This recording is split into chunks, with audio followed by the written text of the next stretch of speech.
On Being is brought to you by the John Templeton Foundation, harnessing the power of the sciences to explore the deepest and most perplexing questions facing humankind.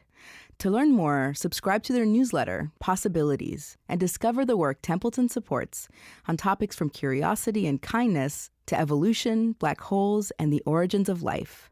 Sign up at templeton.org/possibilities. There's a question floating around the world right now.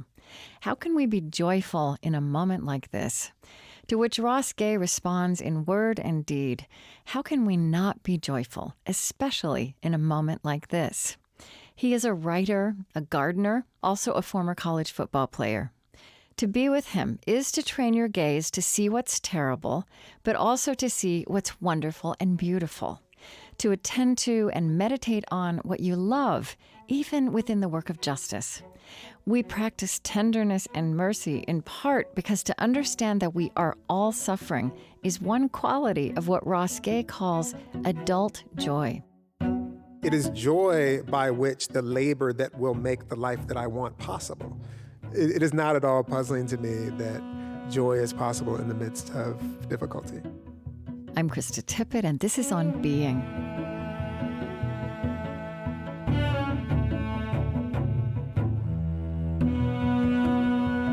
Ross Gay is a professor of English at Indiana University, Bloomington, and a writer of poetry as well as essays. This conversation unfolded at the Loft Literary Center's 2019 Wordplay Festival, a brand new national book festival in Minneapolis. So you grew up you were born in Youngstown, Ohio, and grew up in Levittown, Pennsylvania, a lineage of farmers and teachers. So interesting to me. Also, you talk. Your parents were a mixed race couple. I guess they got married in the era of Loving versus Virginia. You talk a lot of. You write a lot about how your mother, especially as she got older, your mother was white, your father was black. That she started to talk about what it was like to get married then, and it's interesting. I feel like that's such an important story that we tell ourselves because things have changed so much in that regard, at least. Say a little bit about, what you got from what your parents getting married meant. Yeah, it's sort of amazing to me. Like, my mother, so as I say, she sort of is talking more about their life together, which was many things. And among them was like this sort of, difficulty that mostly they didn't talk about. And, that's like sort of part of I realize that's part of my, like, one of the many things that I'm sort of constantly curious about, like, what was it like? And my mother does tell some things now, but I sometimes think of their experiences and I just, I'm just sort of curious about what are the sort of sorrows that they were just sort of like not, And also that people would say to her, of course you can do this, and just know you've doomed your children. Yeah. Right? Yeah, totally, yeah. My mom, she says, Aunt Sylvia, she's the one who said it was going to be fine. Okay. Yeah.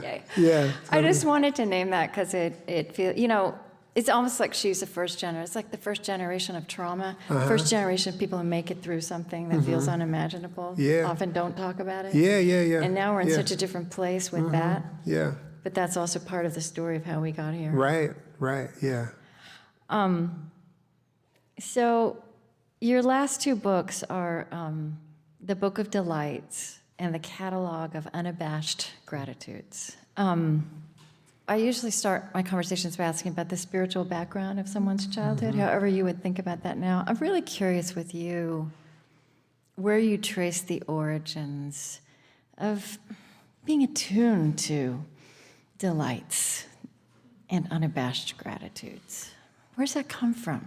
That's a really good question. To some extent, I feel like I've always loved the smell of honeysuckle, I feel like I could love stuff, really love stuff. I feel like I've had periods of my life where it's been harder to sort of be like that. But I also feel like, my folks sort of modeled a certain kind.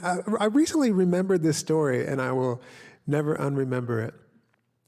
that my dad told us, me and my brother, we were in the car, and I guess we wanted to push the windshield wiper fluid button. And my dad wanted us not to, and told us that if we pushed it, he said that picture on there was a flower, and the car would turn into a flower. Which makes him like a hero. And then he said, and a big bee will come and sting you. That's so great. But it's amazing, right? Right. And I kind of like that it wouldn't turn into a monster. Yeah, it wouldn't turn into a monster, yeah. But that was like, for years, I actually thought that that button made the, And so anytime I look at that button, I mean, not anytime, but often when I look at that button, I'm like, oh, that's a flower, And for years, I did believe that it would turn. And I got to ask my brother, too, if he also thought that for years. But I don't know. I feel like in some way my folks sort of did some of that for me, And just were like that. In some ways, and in some ways not, too. Yeah. In some ways just like going to work and taking care of stuff and like boom, boom, boom, boom, boom. But I know that the older I get, the more I can sort of point to things that were like, oh yeah, my mother was really good at that, My father was really good at that. My brother was really good at that, With her family from Minnesota, and they were farmers. Yeah, Ferndale, Minnesota. Ferndale, Minnesota. Yeah. Anyone from Ferndale? No. No takers. It's 500 people in Ferndale. I kept thinking when I was reading you and getting ready to be with you about how sometime last year I was at a gathering of, a lot of philanthropists and leaders of nonprofits, people who are doing good in the world and want to do good in the world. And someone said to me, one of these people who was in a position of leadership said, how can we possibly be joyful in a moment like this? And I feel like your entire body of work and what you're articulating as you also navigate this moment we live in is a response to that, and is strangely countercultural. To see joy, I would say this is just a simplified way, and I want you to expand on it, but to see joy as a calling precisely in a moment like this. Yeah. And that's the thing, it's like joy, sometimes I think there's a conception of joy as meaning something like something easy, And to me, joy has nothing to do with ease. And joy has everything to do with the fact that we're all going to die. Like that's actually, when I'm thinking about joy, I'm thinking about that at the same time as like something wonderful is happening, some connection is being made in my life, we are also in the process of dying. That is every moment. That is every moment. And Well, say some more about that connection for you. the connection between the dying and the joy? Yeah. Well, part of it is just, the sort of simple fact of the ephemerality of, and maybe this is a little veering off, but there is this thing of like, if you and I know we're each in the process, there's something that will happen between us, Like there's some kind of tenderness that might be possible. Not always going to happen, because I might just get scared and like do something else. But there's a potential, I think, for some kind of tenderness. And this is the thing that's been interesting about writing that Delights book, is that it has sort of articulated for me a way that, my question is joy. Like my sort of question that I could see that's a life question is like, what is this joy? Or how joy?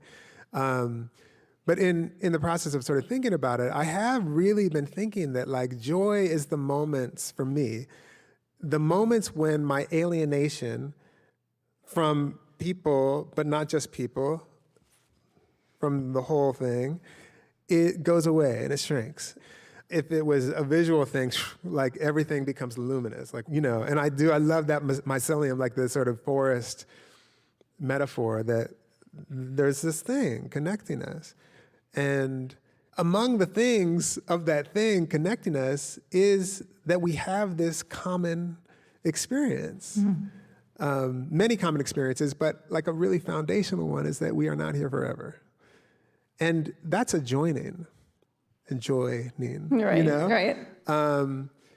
So that's sort of how I think about it. Is a common experience also our capacity for joy, kind of in and through and despite that? Say it again.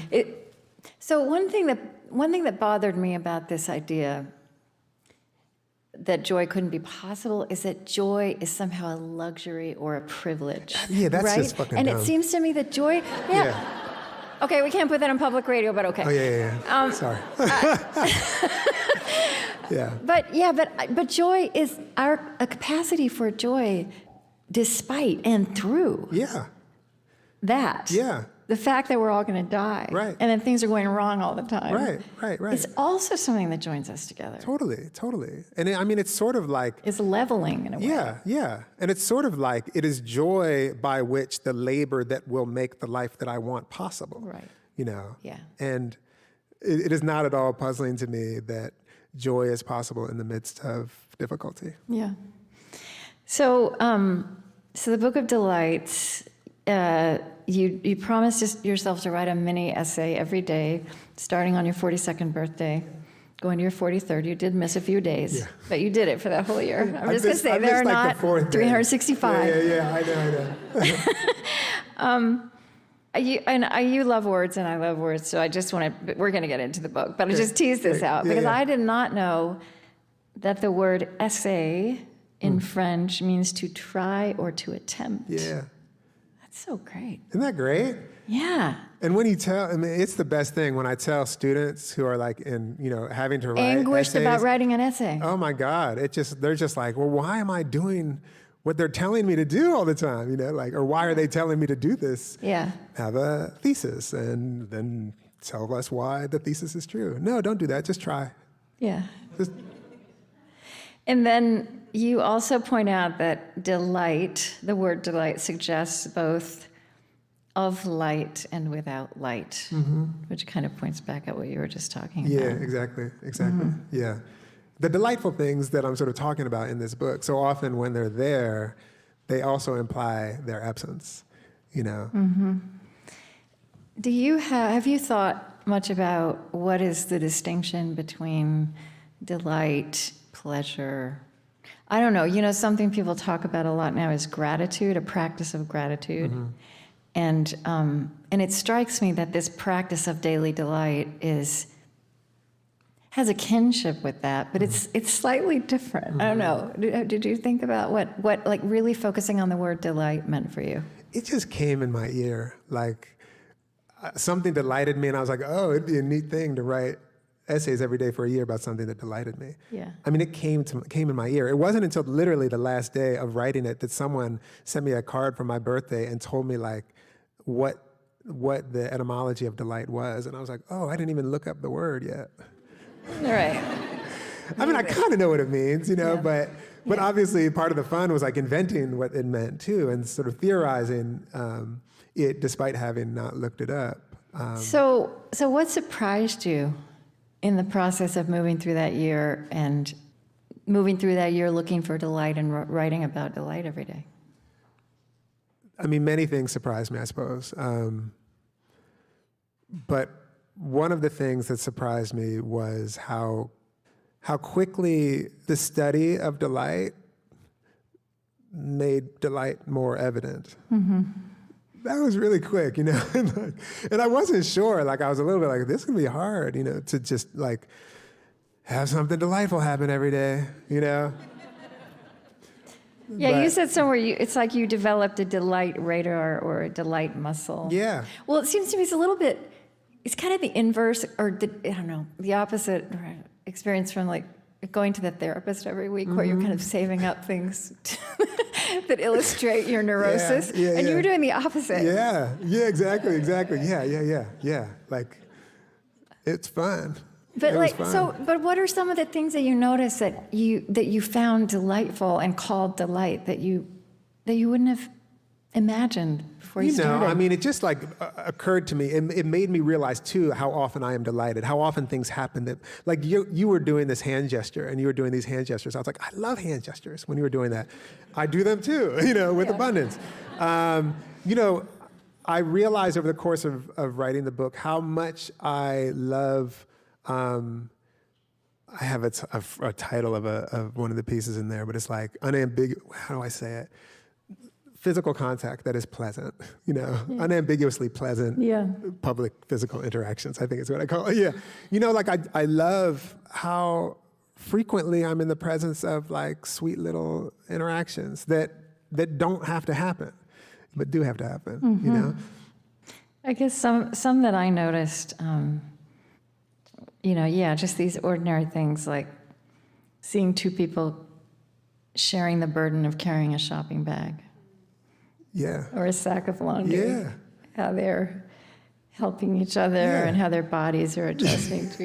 It's pretty amazing. Yeah. It's an amazing thing. Yeah. But it's not until you say it's amazing, you know? It's like, whoa, that's amazing. We do that all the time. Yeah.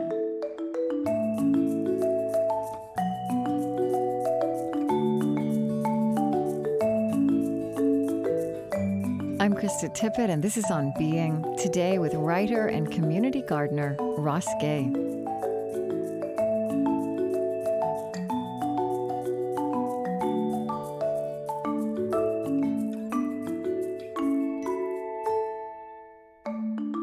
I think sometimes about this phrase, made my day, that we have the power with our words and with all kinds of small gestures like that. Even like somebody being really nice in a checkout line, or you being nice to somebody in a checkout line after the last two people were really rude to them. Yeah. And you watch a transformation take place that you made, that their day was getting broken and you made. What an incredible power we have to walk through the world making somebody's day. Yeah, yeah. Just in a soft way. It's kind of amazing. Yeah.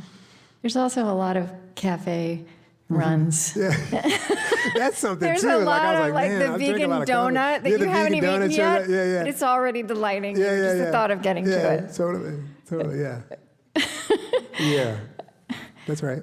And also arugula and greens and garlic from your garden. Yeah, my garden, and it's funny because people, when they talk about the book, they notice the garden as like a primary feature of the book. The garden is actually a character in the book. Yeah. And it didn't occur to me probably because the garden is so much in my life, Well, I'd like to talk about that because I also feel like the garden becomes not just a metaphor, but a way that you also kind of work through the complexity of these ideas about joy and delight and what it means to be alive and in relationship.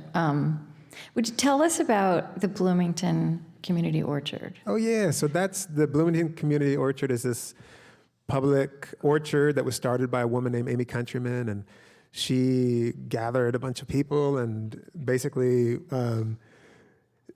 actually the cool story is that she wrote a thesis project, an undergraduate thesis project, which her advisor suggested she take to the urban forester. Bloomington's a pretty little town, so everyone in that way kind of knows each other. And the urban forester said, it's a good idea if you can show support. And we're in Bloomington, Indiana. Oh yeah, Bloomington, Indiana. Yeah. And the urban forester said, that's a good idea. If you can show support, we'll give you a little seed money and let you use this acre of land that they were just mowing anyway. And she had a call-out meeting, a crowd like this showed up, and boom, boom, boom, I don't know, several months later, we were planting an orchard. And it's this amazing place, and it's, maybe there's 100 fruit trees, all kinds of fruit trees. Which is so amazing, 100 different kinds of fruit. But it's not huge, right? No, it's an acre. It's a football field in size, yeah. And it was a dead zone before. It was just lawn. It was just lawn, like super compacted lawn. So, it's a benefit to the city that we're managing this property now, and obviously it's a benefit to the community. And I think it's a magical place because it's trees and it's wonderful and it makes some food, but it's the real beautiful thing to me about it is that there's so much learning and community building going on in there. It doesn't actually make a dent into like food security in what it produces. That's not what it produces. What it produces is the community coming together, the sharing of knowledge, all that kind of stuff. But it does sound like it's a place where anybody can walk up and take a piece of fruit. You can walk right up. Which is not nothing. It's not food security, but it's nourishment. Oh, totally. Oh, yeah, absolutely. Yeah. Absolutely, yeah. It's not like bushels and bushels and bushels and bushels, what I'm saying. I think this is a line from the website. Free fruit for all. This is a big adjective. Yeah. Free fruit for all, food justice and joy project. Yeah. It's pretty good. Yeah. It's pretty good, yeah. It's amazing. Like probably like hundreds and hundreds of people have taken classes at the orchard. And those people then go and take that, information wherever they do, either to their, neighborhoods or, some other orchard or whatever, So that is a pretty wonderful project. What trees do you head for when you go to the orchard?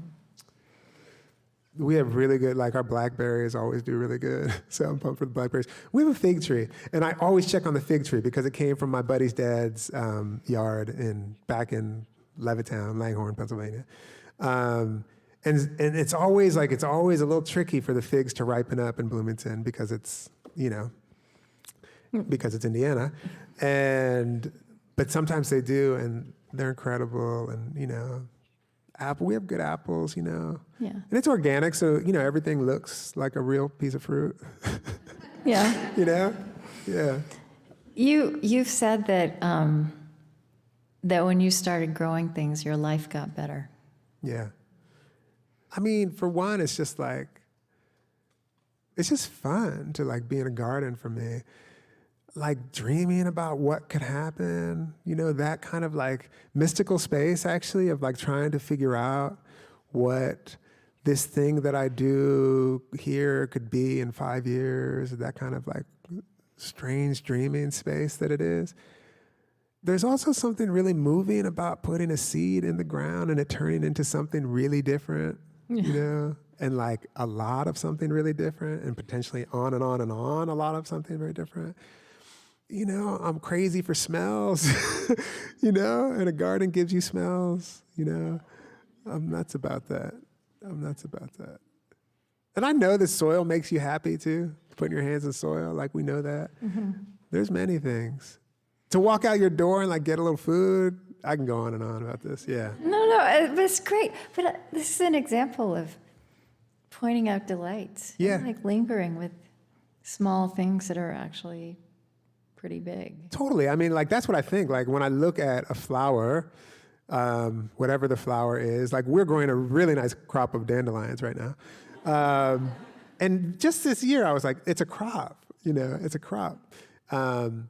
But anyway, if you spend time looking at the flower, any flower or anything, and gardens give you the opportunity because they also make you want to smell them and maybe taste them and all that.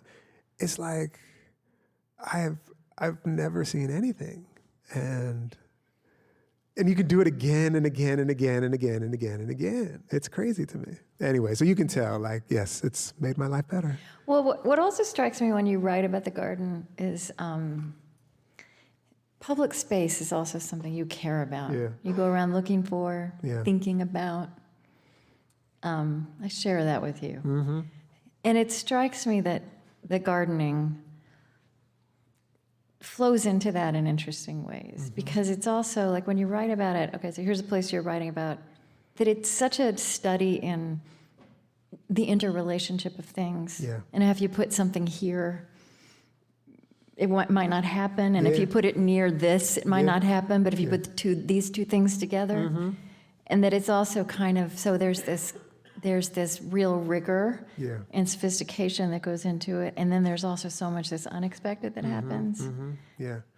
Yeah, totally. And actually, when you said that, it made me think too, talking about public space, that it's also a thing that the orchard, you can always walk into the orchard. I want to say that, because so much space becomes private these days. Yeah. That to have a space that's kind of no, you can just go there. You just go there. No, just go there. It's a big deal. Well, just how the garden, the complexity, it's a little microcosm of wholeness. Yeah. And the complexity of wholeness and the interrelationship of things. Yeah, totally, right. And you're constantly sort of imagining, well, what if this was here, and what if this was here, and what if, I'm always trying to think of ways to sort of interact with bugs, say, that eat my plants, and what if we had these things here, and what if we had, what if we invited these things in the garden? And then you have to think about what you know about what will happen. Yeah. If you put that there, and if you put it there on its own, or if you combine it with something else. Yeah. I do love that. Yeah, thinking about an orchard as public space, a place where anybody can go grab some fruit. Yeah. You could just be and just hang around, hang around. That's a thing. I mean, like, to have a place where you can go hang around and not be told to leave, Yeah. you know? I wanted to. Can I read one? Yes, please. Do you want this? Or you've got it? Yeah. Okay. It's called Loitering. Okay. It fits what we've been talking about. Loitering. I'm sitting at a cafe in Detroit where in the door window is the sign with the commands, no soliciting, no loitering, stacked like an anvil. I have a fiscal relationship with this establishment, which I developed by buying a coffee and which makes me a patron. And so even though I subtly dozed in the late afternoon sun pouring under the awning, the $2 spent protects me, at least temporarily, from the designation of loiterer. Though the dozing, if done long enough or ostentatiously enough or with enough delight, might transgress me over. The Webster's definition of loiter reads thus: to stand or wait around idly without apparent purpose, and to travel indolently with frequent pauses. Among the synonyms for this behavior are linger, loaf, laze, lounge, lollygaggle, dawdle, amble, saunter, meander, putter, dilly-dally, and mosey. Any one of these words in the wrong frame of mind might be considered critique or noun epithet, lollygagger or loafer. Is lollygag a Minnesota thing? My mom says that all the time. Indeed, lollygag was one of the words my mom would use to cajole us while jingling her keys when she was waiting on us, which, judging from the visceral response I had while writing that memory, must have been not quite infrequent. All of these words to me imply having a nice day. They imply having the best day. They also imply being unproductive, which leads to being, even if only temporarily, non-consumptive. And this is a crime in America, and more explicitly criminal depending upon any number of quickly apprehended visual cues. It's 2 more pages. Should I finish it or should we? It's great. Yeah. Finish it? Yeah. For instance, the darker your skin, the more likely you are to be loitering, though a Patagonia jacket could do some work to disrupt that perception.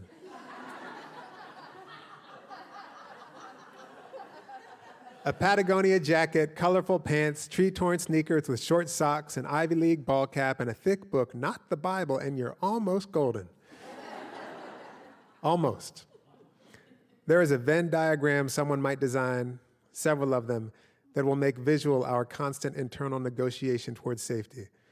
And like the best comedy, it will make us laugh hard before saying, Lord. It occurs to me that laughter and loitering are kissing cousins, as both bespeak an interruption of production and consumption. And it's probably for this reason that I've been among groups of non-white people laughing hard who have been shushed in a Qdoba in Bloomington, in a bar in Fishtown, in the Harvard Club at Harvard. The shushing, perhaps, reminds how threatening to the order are our bodies in non-productive, non-consumptive delight.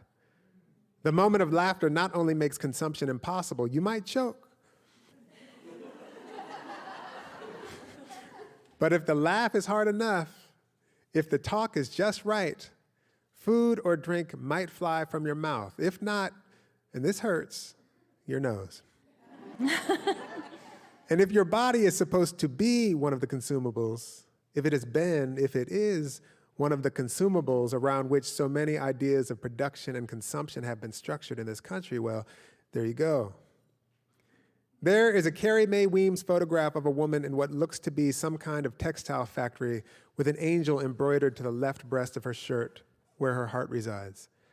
The woman, like the angel, has her arms splayed wide, almost in ecstasy, as though to embrace everything.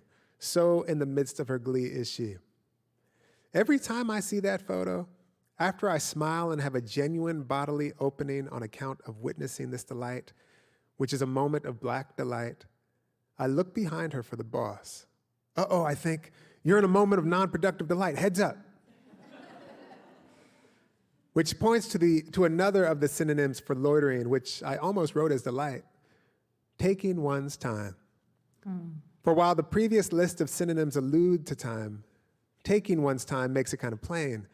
For the crime of loitering, the idea of it, is about ownership of one's own time, which must be sometimes wrested from the assumed owners of it, who are not you, back to the rightful, who is.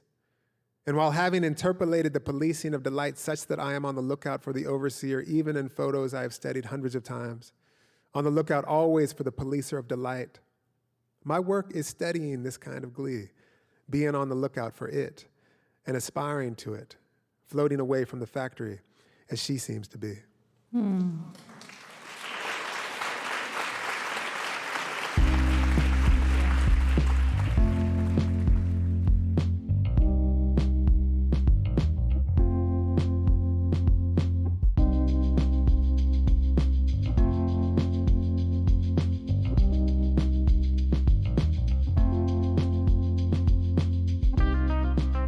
We slightly shortened Ross Gay's reading of Loitering here for time, but you can find the whole essay in the unedited version of the On Being podcast, available wherever you like to listen.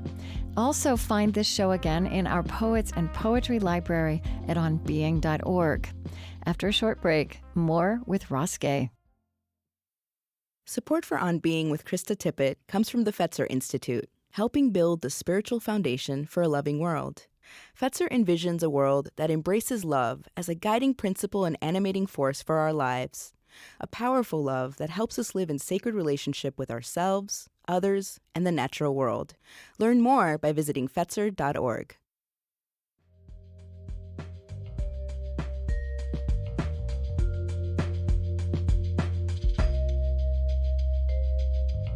I'm Krista Tippett, and this is On Being. Today, reflecting on a practice of delight with the writer Ross Gay at the 2019 Wordplay Festival in Minneapolis. I wanted to talk to you about justice and how you grapple with that, that reality, that aspiration, that concept, and there has been an evolution of that.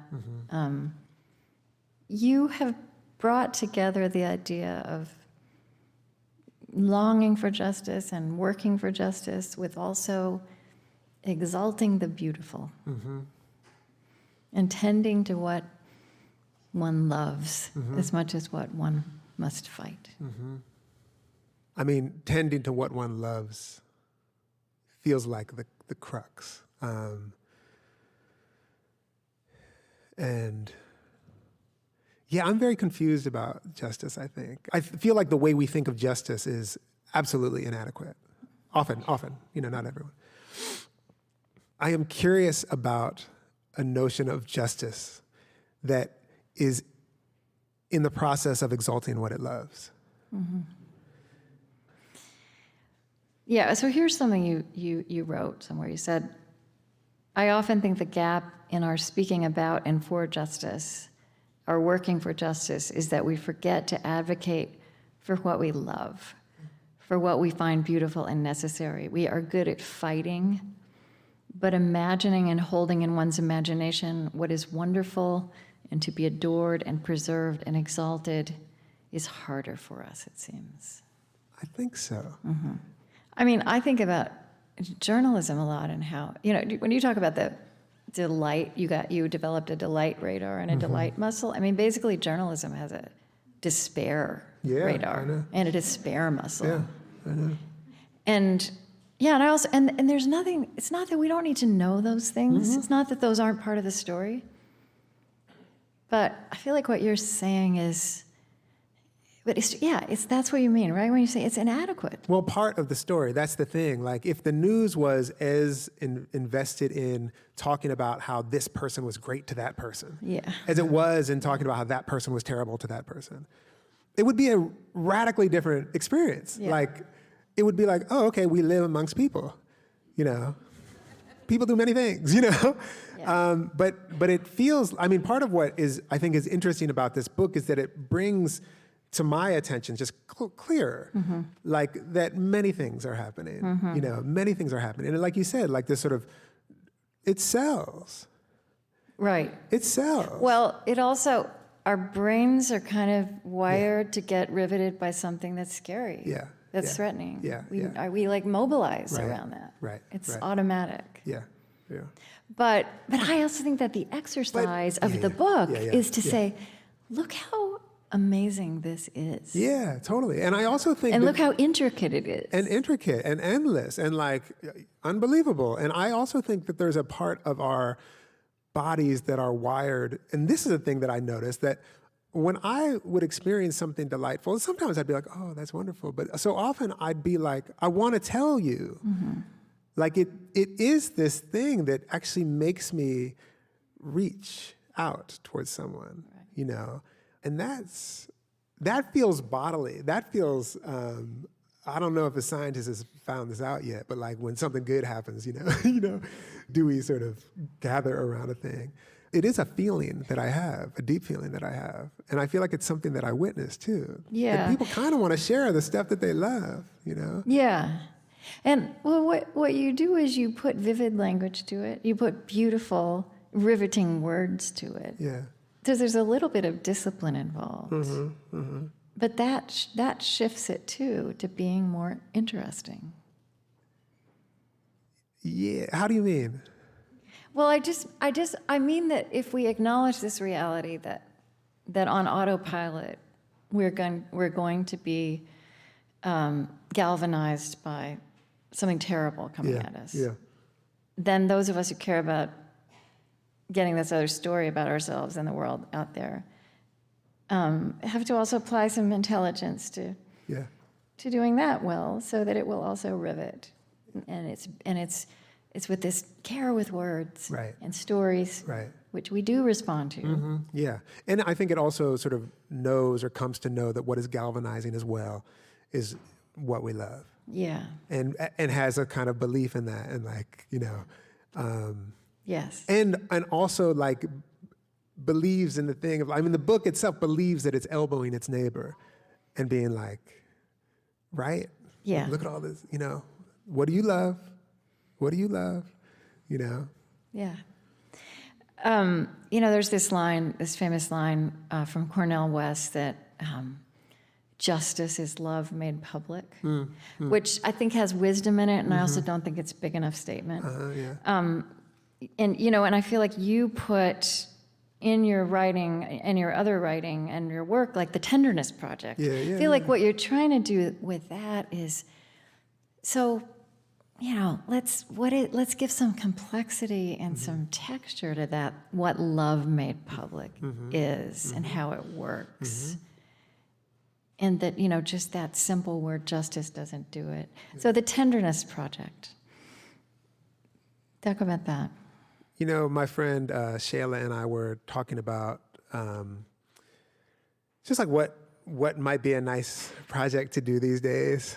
And so we decided to start this thing called the Tenderness Project. And it's, you know, every 10 days or so, someone will release a tenderness, we call them. And they can be like a little essay. Tendernesses. Tendernesses, yeah. I think the website is like tendernesses.com. Yeah. And it can be an essay or a poem or a little film or something. But it's just like small. You know, I get a lot of emails that are not like, here's a tenderness, you know. A lot of them are like, you know, watch out. Right. And and like when you see one that says, here's a tenderness, it's like, oh, wow, that's okay, you know. And that's also just such a good example of, because we are riveted by this idea. I think everybody in this room, like, just, oh yeah, tenderness, right? Tenderness is, but it's a softer place in us. It's many things. That's the thing too, right? Like tenderness, it is a softer place in us. I mean, the part of us that gets interested in it. Yeah, totally. Yeah, exactly, Yeah. right. Yeah, and sometimes we're probably skeptical of it, and we defend against it in ourselves and others, for sure. But I love the word tender because it is like, it implies the sort of softness of it, or the vulnerability. It also implies one who tends. It also is an exchange, you know. So tender is many things, you know. To be tender, to be engaged in tenderness is many things. And those things they also imply, I think, an other, you know. Yes. They imply, like, if you're tender because you know that there are other things. There are other people or other. I also feel like I think almost anybody would have, like, I think there are memories in my body. So when the language of tenderness comes up, it is transformative. It's one of those ordinary transformative experiences. The experience of tenderness. Of either receiving it or showing it. Yeah. I often think, when I think of tenderness, I think of my father. We had years we didn't get along at all, but he could not put his hand in my hair and kind of like move my head around, you know? Yes, and I just like, we mostly didn't talk for a while, and like, but he couldn't not touch me. Yeah. And that's like, and then we could go on and on and on and on and on and on with that. You also wrote, I also want to note that you also write a lot about football. Yeah. And right? And you played football. I did. And so you think about tenderness very much in touch with a culture of violence that we also live with, and that's strangely intertwined with fun and joy and love and all these beautiful things. Yeah, I played college football, and I got a scholarship because I could hurt people. Basically, that's what it is. Yeah. Sometimes people are like, well, weren't you like skilled at the game? No. I mean, but because I could hurt people, you know, that's what it is. And in the midst of that as well, in addition to all kinds of, you know, brutality and stupidity, is all this tenderness, you know?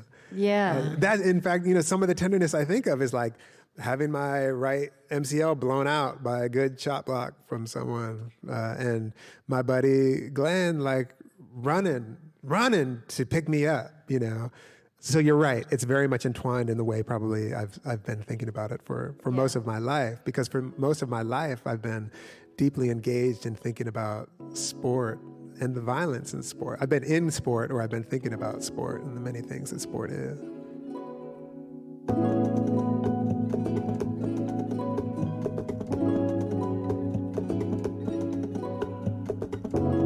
I'm Krista Tippett, and this is On Being, today with writer and community gardener Ross Gay.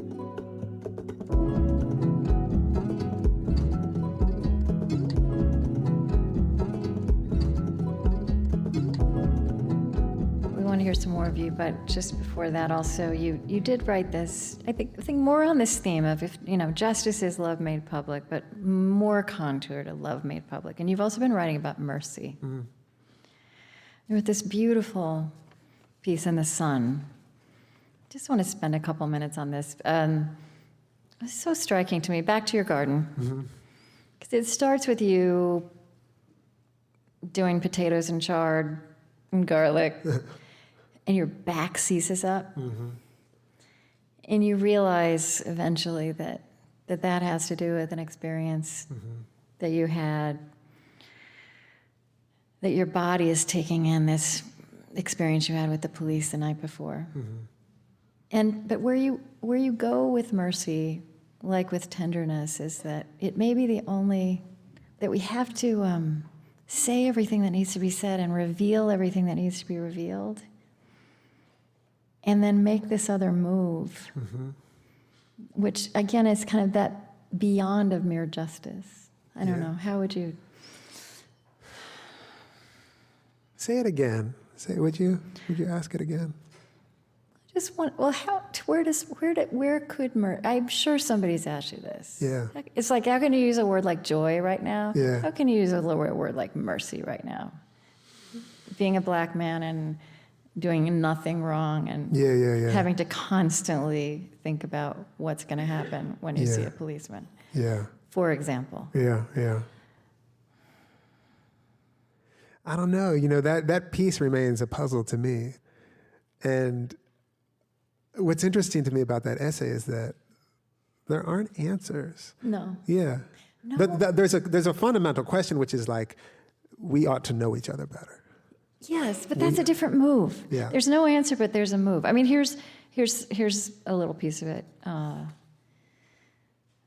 What if we honestly assess what we have come to believe about ourselves and each other, and how those beliefs shape our lives, And what if we did it with generosity and forgiveness? What if we did it with mercy? And you're talking about really hard, inexcusable things in our history and our present. And you wrote, the corrupt imagination might become visible. Inequalities might become visible. Violence might become visible. Terror might become visible. And the things we've been doing to each other, despite the fact that we don't want to do such things to each other, might become visible. If we don't, we will all remain phantoms. And as it turns out, it's hard for phantoms to care for one another, let alone love one another. Yeah, that's what I was trying to say. That's it. Yeah. I often ask the question about if somebody at the end of an interview, like, what's making you despair today, and where are you finding hope? And I don't want to ask you about despair. What is giving you delight today? Is there any little thing, something small or large? What comes to mind? Oh, I mean, like the way these lights are working is pretty amazing. Some of the reflections up there. There was someone up here who had a very precise, beautiful laugh that was, yeah, like, you know, that's kind of nice just to be in a room with people laughing. There was a couch in the room back there, in the, not quite the changing room, but it's a very nice looking couch, I thought. I had a nice little rest before I came over here, at the green room, I guess they call it. Those were all delightful things. Have you done kettlebells today? I was hoping you were going to ask. I didn't know that was like We realize it's something we have in common. Yeah. We can't talk about it. We don't have time, but that would be a delight. Yeah, totally. I did not do kettlebells Swinging. today, but I will. Yeah, I will probably tomorrow. Okay, Yeah. oh, good.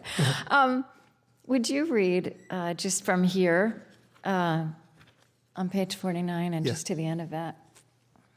This is from the Book of Delights. Yeah. Among the most beautiful things I've ever heard anyone say came from my student Bethany, talking about her pedagogical aspirations or ethos, how she wanted to be as a teacher, and what she wanted her classrooms to be. She said, "What if we joined our wildernesses together?" Sit with that for a minute. That the body, the life, might carry a wilderness, an unexplored territory, and that yours and mine might somewhere, somehow meet, might even join. And what if the wilderness, perhaps the densest wild in there, thickets, bogs, swamps, uncrossable ravines and rivers, have I made the metaphor clear, is our sorrow? Or, to use Smith's term, the intolerable. It astonishes me sometimes, no, often, how every person I get to know, everyone, regardless of everything, by which I mean everything, lives with some profound personal sorrow. Brother addicted, mother murdered, dad died in surgery, rejected by their family, cancer came back, evicted, fetus not okay. Everyone, regardless, always, of everything. Not to mention the existential sorrow we all might be afflicted with, which is that we and what we love will soon be annihilated, which sounds more dramatic than it might. Let me just say dead. Is this sorrow, of which our impending being no more might be the foundation, the great wilderness? Is sorrow the true wild? And if it is, and if we join them, your wild to mine, what's that? For joining, too, is a kind of annihilation. What if we joined our sorrows, I'm saying, what if that is joy? Ross Gay, thank you. Thank you.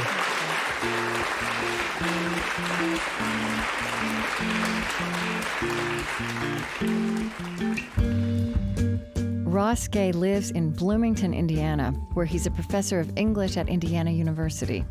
His books include the poetry collection Catalog of Unabashed Gratitude and a book of essays, The Book of Delights. He co-founded the Tenderness Project together with Shayla Lawson.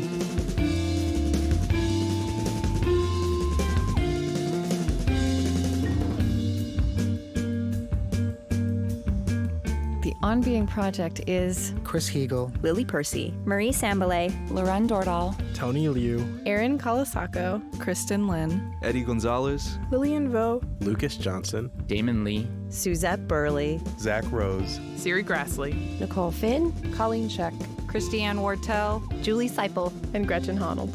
special thanks this week to Steph Opitz, Mitch Baird, Nick Tranby, Matthew Koch, and all the great people at Wordplay, the Guthrie Theater, and the Loft Literary Center. The On Being Project is located on Dakota land. Our lovely theme music is provided and composed by Zoe Keating. And the last voice that you hear singing at the end of our show is Cameron Kinghorn. On Being is an independent production of the On Being Project. It's distributed to public radio stations by PRX. I created this show at American Public Media. Our funding partners include the Fetzer Institute, helping to build the spiritual foundation for a loving world. Find them at fetzer.org. Calliopeia Foundation, dedicated to reconnecting ecology, culture, and spirituality, supporting organizations and initiatives that uphold a sacred relationship with life on Earth. Learn more at calliopeia.org. Humanity United, advancing human dignity at home and around the world. Find out more at humanityunited.org, part of the Omidyar Group. The George Family Foundation, in support of the Civil Conversations Project. The Osprey Foundation, a catalyst for empowered, healthy, and fulfilled lives. And the Lilly Endowment, an Indianapolis-based private family foundation dedicated to its founders' interests in religion, community development, and education. On Being is produced by On Being Studios in Minneapolis, Minnesota.